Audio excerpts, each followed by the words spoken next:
A ver, ¿cómo se pasa de un garaje a dominar el mundo entero? Esta no es solo la historia de una empresa. No. Esto es una saga, con todas sus letras. Una historia de filosofía, de fracasos estrepitosos y de un éxito que, sinceramente, es casi imposible de imaginar. Es la crónica de cómo el primerísimo producto de Apple, uno que costaba $666, plantó la semilla para una compañía que llegaría a valer $3 billones. Una locura. Y en el corazón de todo, desde el primer día, está esta creencia, esta idea fundamental, que la tecnología no es solo una herramienta fría. No, tiene que ser una extensión del espíritu humano. Quédense con esa idea, porque es el hilo conductor que une absolutamente cada capítulo de la historia de Apple, desde ese humilde garaje hasta su dominio global. Para que nos hagamos una idea de la escala de este viaje, solo hay que ver estos dos números uno al lado del otro. Por un lado, una placa de circuito vendida en el 76 por $666. Por el otro, una valoración de mercado de 3 billones. Con B. El crecimiento es, para ser honestos, inconcebible. Ok, vamos a meternos de lleno en cómo pasó todo esto. Empezamos por el principio, claro, en el garaje. Pero no un garaje cualquiera. Ahí no solo se estaba ensamblando una computadora, se estaba forjando una promesa. La de llevar la informática a la gente común y corriente. El crecimiento al inicio fue una explosión. Pensemos en esto. En 1976 es una startup de garaje. Un año después, solo uno, en el 77, el Apple II no solo es un éxito, es que literalmente crea de la nada el mercado de las computadoras personales. El impulso fue tan bestial que para 1980, apenas 4 años después de empezar, ya estaban cotizando en la bolsa. Así de rápido. Y para ponerle cifras a ese éxito, para 1980, con solo 4 años de vida, Apple ya estaba generando $117 millones en ingresos. Y ojo, con una deuda prácticamente inexistente.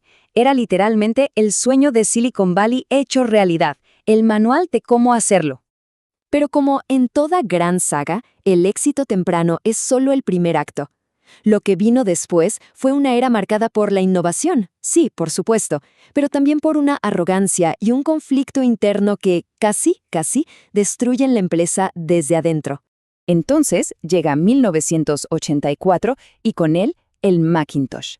A ver, esto fue una auténtica revolución. Le presentó al mundo la interfaz gráfica de usuario, el mouse, todo, pero esta maravilla tecnológica tenía un lado oscuro. Internamente, su desarrollo fue el combustible de una lucha de poder feroz entre el visionario Steve Jobs y el CEO que él mismo había traído, John Sculley.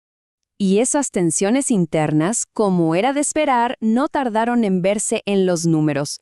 Para 1985, el beneficio neto fue de $61 millones. Sí, era positivo, pero estaba muy por debajo de las expectativas.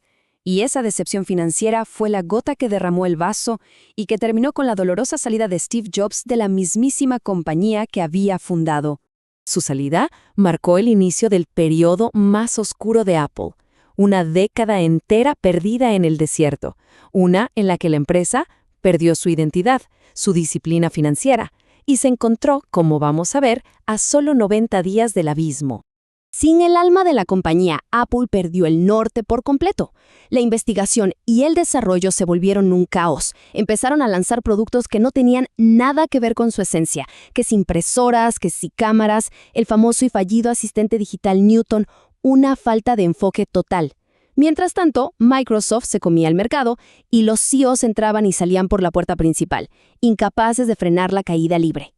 Y si necesitamos una sola cifra que resuma esa década de errores, es esta. En 1996, la compañía reportó una pérdida neta, agárrense, de $816 millones. En negativo. Esto no es solo un número en un balance, es el sonido de tocar fondo.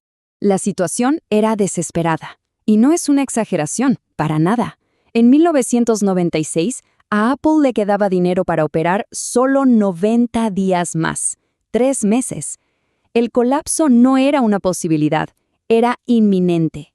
Y justo ahí, en el punto más bajo, cuando todo parecía perdido, se preparó el escenario para el regreso más famoso de la historia corporativa moderna, la vuelta del rey, para salvar a su reino en ruinas. El regreso de Jobs no fue solo un cambio de director, fue un renacimiento cultural.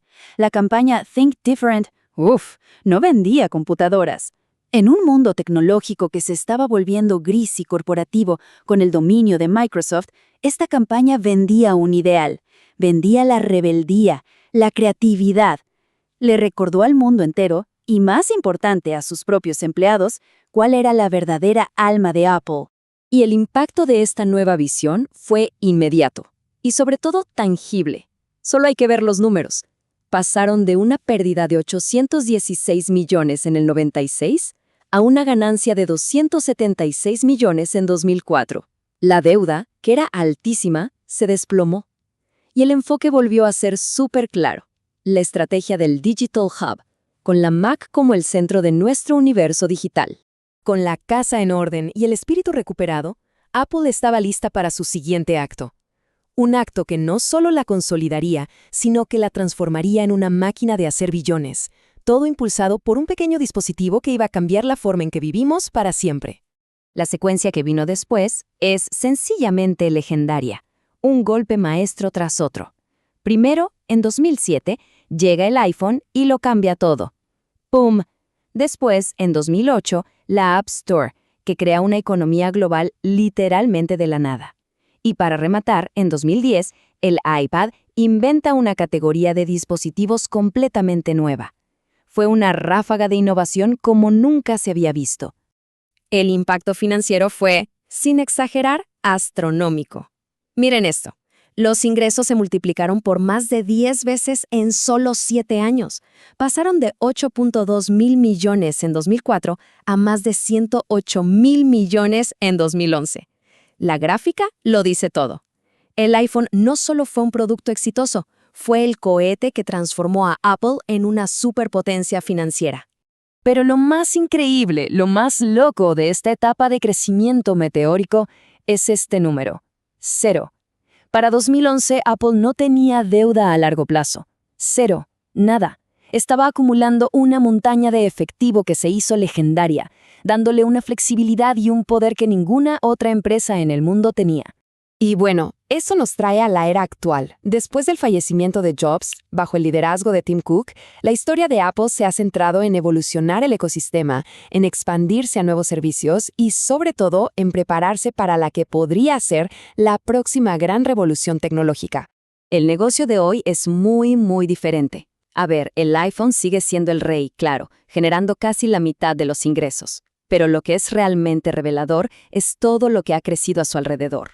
Fíjense, categorías como servicios y wearables ya generan juntas más de un tercio de los impresionantes 383 mil millones de dólares de 2023. El mensaje es claro.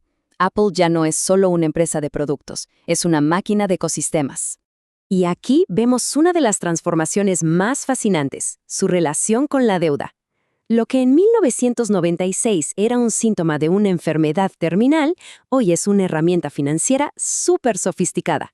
Apple ahora usa lo que se llama deuda estratégica. Piden préstamos con intereses bajísimos, no porque necesiten el dinero, sino para financiar recompras de acciones y optimizar sus impuestos. Un giro de 180 grados en su filosofía financiera. Y todo esto nos lleva directamente al futuro que están construyendo ahora mismo. La compañía está apostando miles de millones en dos frentes principales. Por un lado, la inteligencia artificial con Apple Intelligence, que van a integrar en todo el sistema. Y por otro, la computación espacial con el Vision Pro, que busca fusionar nuestro mundo físico con el digital. El dineral que están invirtiendo, unos 15 mil millones en gastos de capital, nos dice que van con todo en estas tecnologías. Lo que nos deja con una pregunta final, una que nos devuelve a esa filosofía del principio, la de la tecnología y el espíritu humano. Después de haber conquistado nuestros bolsillos y nuestros escritorios, ¿será que Apple ahora puede llegar a definir la realidad misma?